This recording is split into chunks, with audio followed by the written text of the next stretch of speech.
مونږ داسې وګڼو چې صلح موضوع ته راورسېدلو چې زه دې وخت کې دا خبره ستاسو وړاندې کېښودل غواړم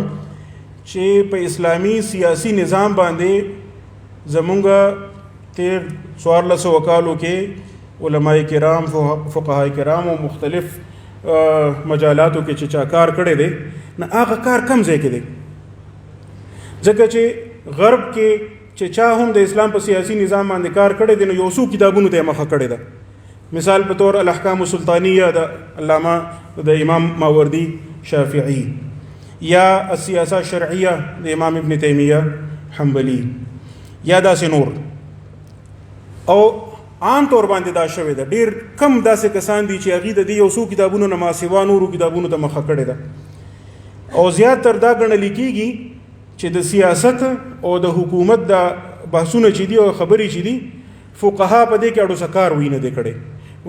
او دا د هغه خلکو نظریه ده اصل کې مونږ ته دا ویل غواړي چې بس د فقهاو کار خو مونځ او دس روژه زکات حج دې پورې دی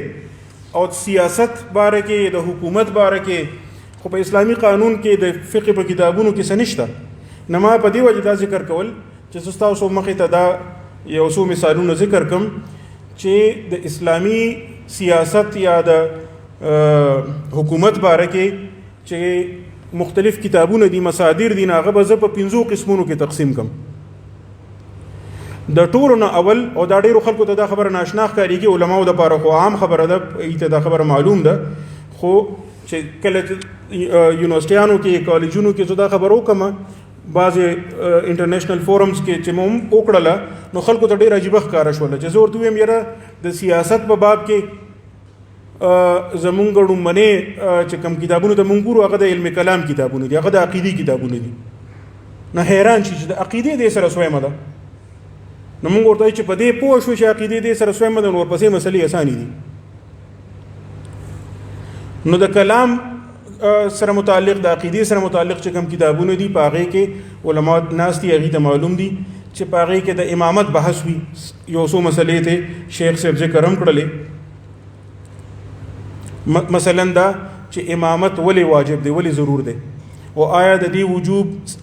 عقلی دی که شرعي دی او بیا ورپسې دا چې د امامت دپاره د امام دپاره شرایط څه دي شروط د اهلیت څه دي ولایت کامله مطلقه په هغې کې بیا دننه څه راځي او بیا د هغه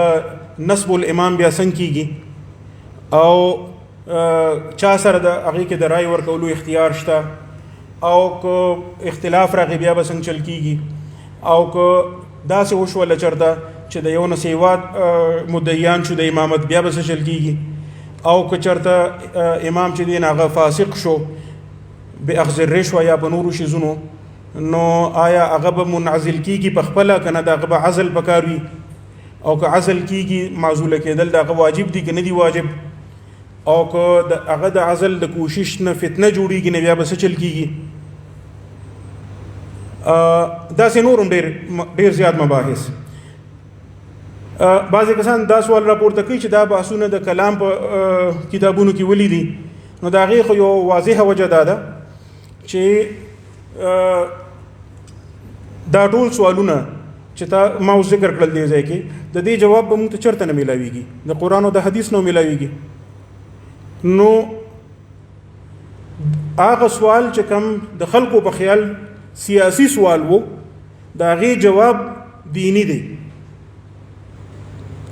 یعنی که د مسلمانانو په ځای د غیر مسلمو نه تپوس وکړي چې ستاسو څه خیال دی چې حکومت پکار دی که نه دی پکار ځانځاني ښه ده او که نه یو امیر پکار دی چې موجود وي او د هغه د ټول اطاعت کوي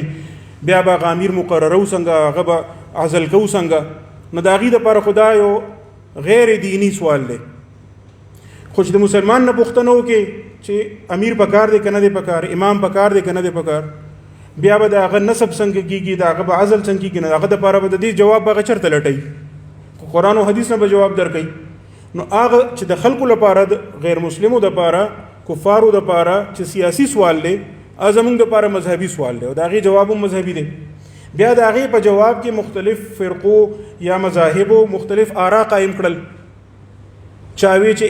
امامت چې دی دا په نص باندې وي لکه اثنا عشریان او بیا په هغې کې مزید تفصیلات او چا وی چې نه دا به په مشوره باندې او داسې نور تفصیلي بحثونه. نو هر فرقه یا هر مذهب په دې باندې خپل یو رائے قائم کړل او هغه ورپسې په دې وجه د عقیدې په کتابونو کې راغلل دا بحثونه ټول. په دې کې به زه خامخا ذکر کول غواړم د امام الحرمین ابو المعالی الجوینی رحمه الله چې کوم کتاب وو غیاث الامم فی التیاس الظلم. غیاث الامم او امام جوینی چې دی نو دا د امام غزالی استاد وو او مشهور شافعي فقيه. او دا کتاب چې دی غیاث الامم ډېر ضخیم کتاب دی او ډېر ګرانه ژبه ده، ډېر په مشکله ما د خپل اساتذو په مدد سره ولوستو، بیا مې خپل شاګردانو سره څو ځله ولوستو، نو ایله په سلک ډېر مې ته خوند واخیسته. خو د هغې دپاره د زده کړې لپاره اسان طریقه دا ده چې د استاد په ځای به د شاګرد ته مخې د کینو امام غزالي صاحب ته حجت الاسلام ته، نو هغه ډېر په اسانه ژبه کې حق خبرې کړي کوم چې ډېر په ګرانه ژبه کې استاد کړي دي. نو د امام غزالي صاحب مختصر کتاب چې دی الاقتصاد فی الاعتقاد، هغې کې د هغې ټولو مباحثو خلاصه د ډېره خوږه. او زه ډېر فخر سره دا خبره کولی شم دې ځای کې او د شکر په نیت یې کوم او تحدیث بالنعمت په نیت چې زما کور والا چې دا ښځه مې چې ده نه هغې په دې موضوع باندې خپل دکتورا په مقاله کې تفصیل بحث کړی دی او د امام غزالی د امام جویني دغه ټول بحثونه یې مخې ته راوړي دي او په هغې ورسره ما هم څه لږ ډېره مرسته کړې وه. نو د هغې په برکت ما ته هم څه لږ ډېر دا فیض میلاو شوی و د دې کتابونو نه. دغه رنګې که څوک دا وایي چې د فقه په کتابونو کې دا بحثونه شته نو دا غلطه خبره ده. ښه تفصیلي مباحث موجود دي خو د هغې موارد څه دي او مضان څه دي په هغې باندې لږ غور پکار دی. لکه مثال په طور دا بحث به تاسو ته میلو شي په د قضا په باب کې، ځکه چې هلته کې دا راځي چې د قاضي دپاره شروط څه دي او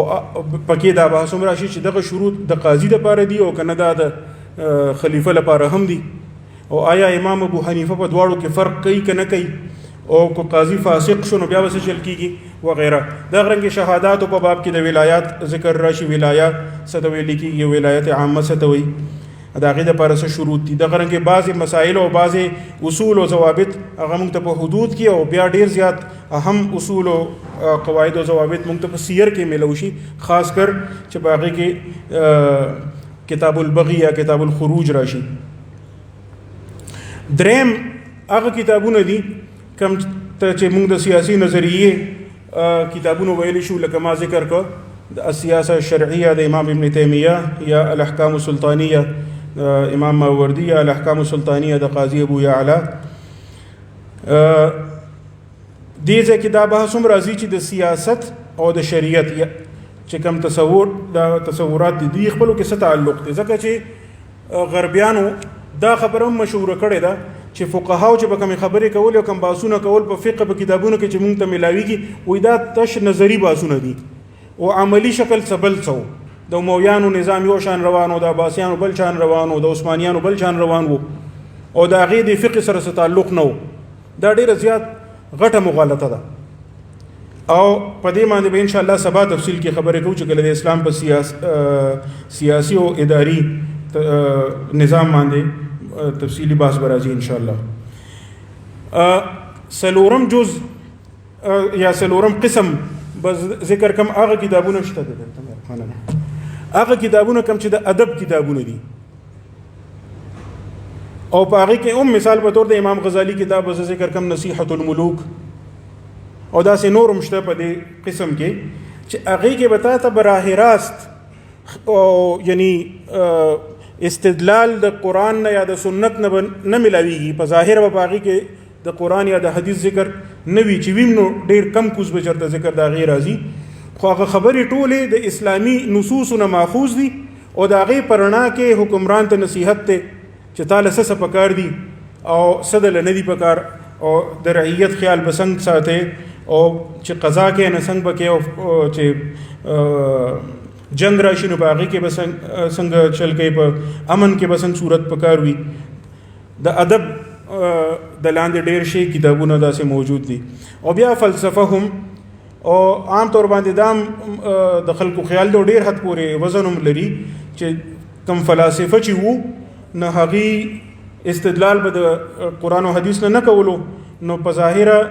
د خلکو خیال دا دی چې د فلسفو په کتابونو کې د اسلامی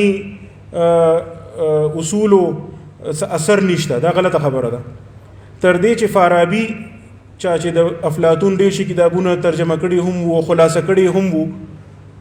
د هغه په کتابونو کې هم چې هغه د افلاطون ذکر کوي او د هغه د آرا ذکر کوي، نو ورسره به کې هغه د اسلامی اصولو پرنا کې سزینو کې نقد کی، سزینو کې د هغه خبره تعبیر داسې وکي چې موجوده غربیانو یې افلاطون خدا سي نه وي، مونږ ورته یو افلاطون داسې نه وي، خو فارابي وی چې افلاطون داسې وي، نو مونږ به د فارابي ومنو. نو لکه د افلاطون یو مکالمه ده، هغه خو د حوار په شکل کې، سوال او جواب شکل کې، هغه کې هغه ذکر کوي چې سقراط نه داسې سوال وشو، هغه ورته دا جواب ورکو، هغه نه داسې سوال وشو، په جواب کې دا ویل شو. بیا د فارابي د هغه خلاصه ذکر کوي. نو نن سحر د دې د لپاره مالک تیاری کول، نو هغه کې هغه یو دغه شان یو حوار دی، هغه په قوانین باندې دی، لاز. نو د هغه چې کم دی وخت کې په انګریزي ترجمه رایج ده، هغه مې کتل نه په هغه کې یو شان باسونو، خو چې د هغه خلاصه فارابي څنګه ذکر کړی دا هغه د هغې نه کافي حد پورې بدله ده او داسې وګڼئ چې